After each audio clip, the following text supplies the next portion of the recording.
In the 1950s, a weapon was invented that has become more powerful than America's deadliest weapons of mass destruction.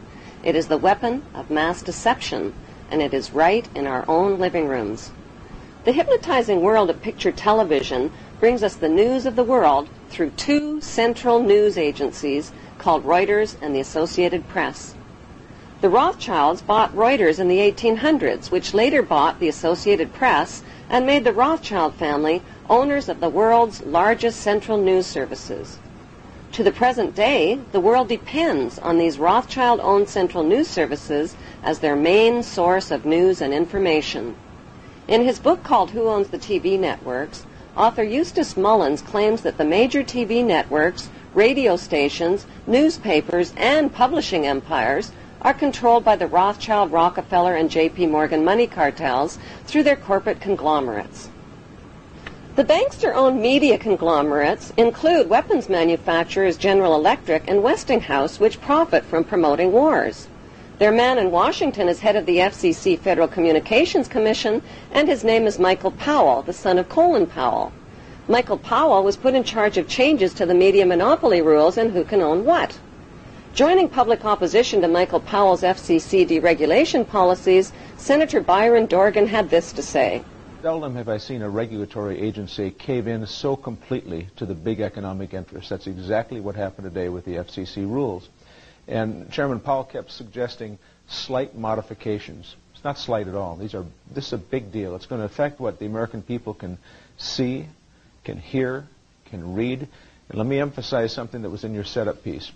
After what the FCC did today, it is likely, in fact, that in big American cities we will see the same company own the newspaper, 3 television stations, 8 radio stations, and the cable system in that city, all under one company. And I don't know what happened to this notion of competition, but I'm telling you, it's not there, and it's not embedded anywhere in the FCC's decision. Well, I'm just going to have to say that there are a lot of lies being told. In his new book, Brock says the key to the success of the right-wing media is opinion, predicated on a raft of distortions, misrepresentations, and outright lies presented to the readers and viewers as fact. I think it used to be...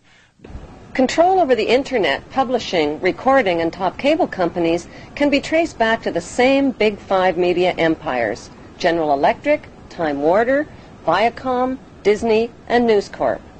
These media monopolies are owned directly or indirectly by the Rothschild, J.P. Morgan, Rockefeller, and Oppenheimer Brotherhood. Yes, there are now more stations and more media voices, but they're all coming from the same ventriloquist, says Senator Dorgan.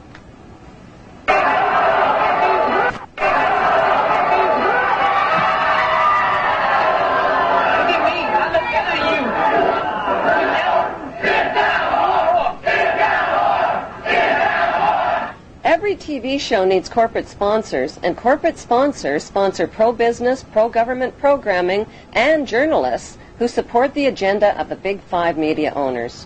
While 2/3 of the world goes hungry, these banksters offer gazillion-dollar sponsorships to sports athletes to play with their balls. Why? Because they keep the masses distracted from the important issues, like the passage of the Patriot Act to limit your civil rights and freedoms. The Patriot Act allows the government to come into your home, take things from your home, search your home, and never tell you about it. Increasingly, however, Americans are speaking out. The media and banking monopolists now have the power to make or break political leaders around the globe. Why haven't the networks made a TV movie of the week about how the Bush family made their family fortune? The movie could be called The Awful Truth, starring George W.'s great-grandfather, Samuel P. Bush, whose Buckeye Steel Castings Company supplies parts for Edward Harriman's railroads, who in turn provides rail shipments for John D. Rockefeller's Standard Oil, who in turn gets monopoly financing from the Rothschilds. The movie could be made into a TV series starring Samuel's son, Prescott Bush, as the managing director of a Nazi steel manufacturing plant in Poland called Silesian Consolidated Steel. In Episode 1, Prescott Bush forwards American financing to his German partner Fritz Thyssen through the Union Banking Corporation in New York. Fritz Thyssen arranges a contract with Nazi Germany's IG Farben company for free Jewish slave labor in Bush's steel manufacturing plant at the Auschwitz concentration camp. Episode 2 shows Skull and Bonesman Prescott Bush and Averell Harriman getting caught under Trading with the Enemy Act as the U.S. government moves in and seizes all of their shares in Union Banking Corporation.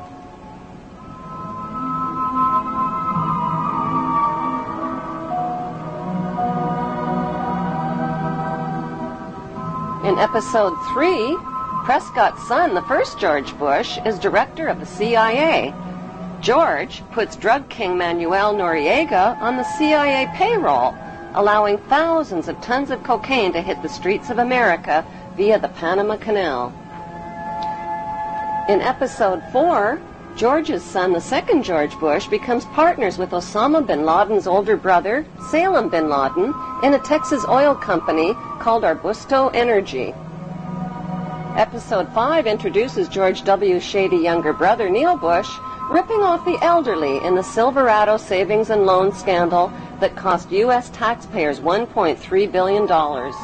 In episode 6, the Florida election is fixed by George W.'s older brother, Jeb Bush, who puts brother George into the top job at the White House, which brings us back to Auschwitz and the concluding episode with George W. Bush visiting the slave labor camp where his grandfather helped build the Bush family fortune on free Jewish slave labor.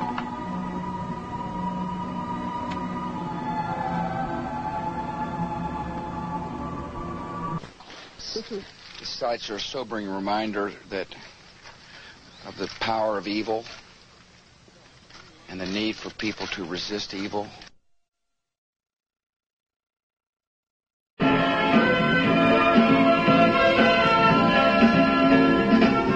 Ladies and gentlemen.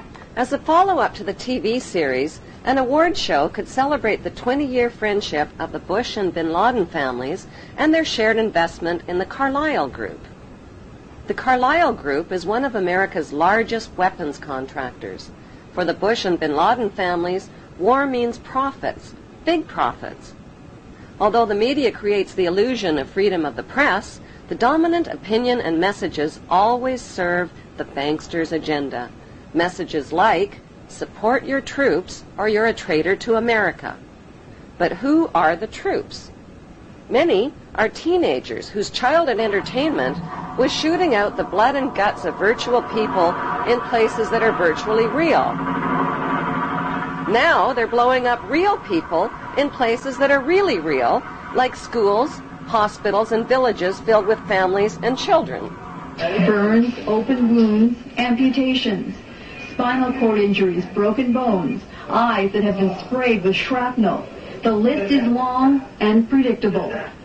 The chilling reality is that up to 15% of the tax money deducted from your paycheck each month buys the bombs and pays the salaries of troops to commit these atrocities. Rivers of blood from innocent families and their children is on everybody's hands. The plan for world domination by the banksters cannot be accomplished without your cooperation. That plan was formulated in 1773 at Mayor Rothschild's goldsmith shop by 13 influential German Jewish families. Among them were Rothschild, Oppenheimer, Warburg, and Schiff. Their formula for global control is the 3M formula: money control, media control, and military control. 2, 1, mark, and visual confirmation. Like changes to the rules that gave these families the media and money monopolies, new laws are being passed to transfer military control to them by privatizing the military. But if they're killing terrorists, who cares if they are government soldiers or corporate soldiers? A more important question to ask is, who exactly are the terrorists and where do terrorists get their training? The answer is right smack in America at Fort Benning, Georgia.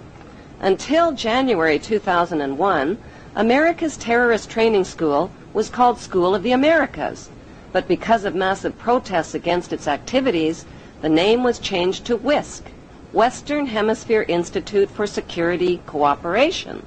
Actress Susan Sarandon narrated a documentary film called School of the Assassins. The film exposes the school as a terrorist training camp whose graduates are well-known murderers, torturers, state terrorists, and dictators, including drug king Manuel Noriega. The role of terrorists in the bankster-owned media is to scare the living tax dollars out of citizens, and timing is everything. On the second anniversary of the 9/11 attack on the World Trade Center, George Bush asked for an $87 billion increase in military spending.